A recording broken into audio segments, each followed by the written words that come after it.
तो वक्फ बोर्ड बेलगाम हो चुका था, वक्फ बोर्ड दादागिरी कर रहा था, वक्फ बोर्ड लैंड जिहाद कर रहा था और पता नहीं क्या क्या कर रहा था। इतना भ्रष्टाचार था कि उसको खत्म करने के लिए वक्फ बिल लाया गया है जो दोनों सदनों से पास हो चुका है। लेकिन सबसे बड़ी बात जो कही जा रही है कि अब इस नए कानून के जरिए गरीब मुसलमानों का फायदा होगा। तो बातचीत की शुरुआत करते हैं। सबसे पहले मुख्तार अब्बास नकवी साहब, आपसे ही बातचीत की शुरुआत कर लेते हैं। ये जो एक सबसे बड़ा दावा किया जा रहा है मुख्तार साहब कि गरीब मुसलमानों का, महिलाओं का इससे बहुत फायदा होने वाला है, तो ऐसी कोई रिसर्च आपकी सरकार ने करवाई? मध्य प्रदेश में, गुजरात में बहुत लंबे वक्त से आपकी हुकूमत है, तो ये डेटा कहां से आया कि इस बार गरीब मुसलमानों को इससे फायदा मिलने वाला है? देखिए, एक चीज़ जो बहुत इंपॉर्टेंट है कि एक लॉन्ग पेंडिंग प्रॉब्लम का लॉजिकल एंडिंग सोल्यूशन हुआ है। और मैं इसलिए कह रहा हूँ कि लॉन्ग पेंडिंग प्रॉब्लम का लॉजिकल एंडिंग सोल्यूशन है कि वक्फ के पूरे सिस्टम को लेकर के बहुत ज़्यादा कन्फ्यूज़न हो गया था, बहुत कंट्राडिक्शन हो गया था, कन्फ्लिक्ट दिखाई पड़ता था और लोगों में इसको लेकर के एक अविश्वास का माहौल पैदा हो गया था। कितनी हकीकत है, कितना फसाना है, मैं उस पर नहीं जाता। आज की तारीख में इसको लेकर के देखिए, एक पार्लियामेंट का ये एक्ट था और पार्लियामेंट ने ही इसको करेक्ट किया है। कोई जो है वो ऐसा नहीं था कि ये एक्ट ऑफ गार्ड नहीं था, एक्ट ऑफ पार्लियामेंट था और एक्ट पार्लियामेंट के एक्ट को पार्लियामेंट ने करेक्ट किया है। और उससे भी इम्पॉर्टेंट है कि आप अगर देखें, कुछ लोग कहते हैं बुलडोज हो गया, भाई महीनों इस पर डिस्कशन किया ज्वाइंट पार्लियामेंट्री कमेटी ने, घंटों जो है वो दोनों हाउसेज ने इस पर डिस्कशन किया और डिस्कशन में भी सभी पॉलिटिकल पार्टीज ने पार्टिसिपेट किया। अच्छी बात यह है कि किसी ने वॉकआउट नहीं किया, किसी ने बाइकआउट नहीं किया और उस पर डिस्कशन किया, डिबेट किया और डिसीजन किया। अब मेरा मानना है कि इससे जो है वो सही मायनों में जो वक्फ को लेकर के कन्फ्यूजन था, कंट्राडिक्शन था, कन्फ्लिक्ट का माहौल था। आपने बड़े वक्त तक ये माइनॉरिटी मिनिस्ट्री देखी है, तो वो कंफ्यूजन दूर करने की कोशिश कुछ की उस वक्त? आप बहुत, देखिए उस वक्त भी हुई थी, ऐसा है नहीं है कि पहली बार ये हो रहा है।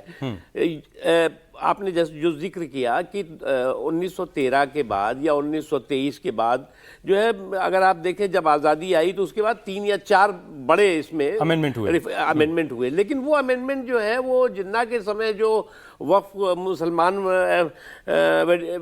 वक्फ एक्ट बना था, मुसलमान वक्फ एक्ट 23 था शायद, तो वो लगभग उसी का कॉपी पेस्ट होता रहा, कामा, फुल स्टॉप और ये वो बदलता रहा। मुझे इस बात की सौभाग्य है कि मैं ज्वाइंट पार्लियामेंट्री कमेटी का चेयरमैन भी था जो वक्फ के लिए अटल जी के टाइम में बनी थी और उसमें कम से कम 4-5 साल 6 साल तक हम लोगों ने काम किया था। हम बाद में जो है वो उसके चेयरमैन रहमान साहब हुए और भी लोग थे जिन्होंने, फिर रहमान साहब ने ही रिपोर्ट दी उसकी और रिपोर्ट के बाद जो है वो एक अमेंडमेंट उसमें 2013 वाला हुआ जिसे आप जिक्र हो रहा था।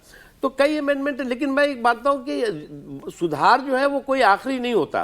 रिफॉर्म को आखिरी नहीं मानना चाहिए। रिफॉर्म जो है वो वक्त के हिसाब से, जरूरत के हिसाब से, और ये तो अमृत काल है, अमृत काल में जो मंथन हुआ है उससे अमृत निकलेगा। किसी को ये सोचना नहीं चाहिए कि विष निकलेगा, अमृत ही निकलेगा। ठीक है डॉक्टर शकील, जरा ये समझाइए कि 2013 में जो अमेंडमेंट हुए वो आपको कबूल है, अब 2025 में 24 में एक अमेंडमेंट आया वो आपको कबूल नहीं है, और संसद के अंदर लड़ाई हारने के बाद अब सड़क पर फैसला कैसे होगा? देखिए, 2-3 बातें बहुत अहम हमारे भाई मुख्तार नकवी साहब ने कही है। और सबसे खुशी की बात यह है कि जो 13 का एक्ट था उसके दोनों लोग मौजूद हैं यहाँ, पार्लियामेंट्री अफेयर मिनिस्टर के साथ साथ वक्फ मिनिस्टर भी थे, ये मौजूद थे। और सबसे यूनिक बात यह है कि 13 के एक्ट को बीजेपी और कांग्रेस और सारे दलों ने यूनानिमस माना था। तो इसके मतलब यह है कि 13 के एक्ट में कुछ अच्छाइयां थी, इसलिए सब लोगों ने माना, इन लोगों ने भी माना था। और नेता की हैसियत से बीजेपी के पार्लियामेंट के अंदर की तकरीरें भी हमने सुनी है मुख्तार भाई की, तो वो एक सही है। तो अब जो होता है अमेंडमेंट फॉर व्हाट? अमेंडमेंट अच्छाई के लिए होता है कि अमेंडमेंट बुराई के लिए होता है? अभी के अमेंडमेंट को अगर तज्जिया करेंगे, महमूद साहब भी हैं या वकील साहब भी हैं, सब बताएंगे, तो तज्जिया करने पर पता लगेगा ये वॉश फॉर अमेंडमेंट है। इसमें मौलिक अधिकारों पर हनन हो रहा है। आर्टिकल 14 का, 25 का, 26 का, 41 का, ये सारे संविधान जो भीमराव अंबेडकर जी ने बनाए थे, उनका हनन इस एक्ट से हो रहा है।